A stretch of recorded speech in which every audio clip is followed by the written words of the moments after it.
Kaixo, gu informatikako 3. mailako ikasleak gara, eta gure proiektu honetan garatu dugu aplikazio bat, Begia izenekoa, ikusmen murriztua duten pertsonentzat beraien eguneroko bizitzan hainbat ekintzetan laguntzeko. Adibidez, kaletik doaztenean hainbat arrisku edo objektu izan daitezkeenak arriskutsuak, posteak, zuhaitzak, bankoak identifikatzeko edo zerbait ordaindu behar bada, dirua identifikatzeko, zenbateko biletea dan, testuak irakurtzeko funtzionalitatea dauka baita, eta navigazio sistema bat baita, nonbaitera joan behar badia, ahozko komando bidez, geratzeko eskubira, ezkerrera.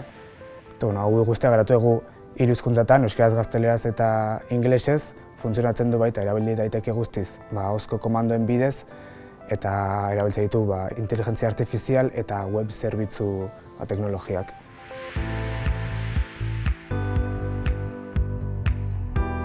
Gure proiektua Triage Management System du izena.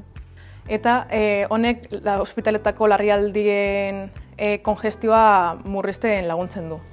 Horretarako, IA bat erabiliz, pazienteen sintoma idatziak hartzen ditugu eta bi predizio egiten ditugu.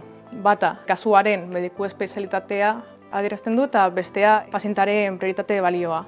Gero, balio hauekin zerrenda sortzen ditugu eta hauek triajeko pertsonala balidatzen dituzte kasuak eta geroago doktoreak ikusi dezakete beraien kasuak prioritatez ordenaturik.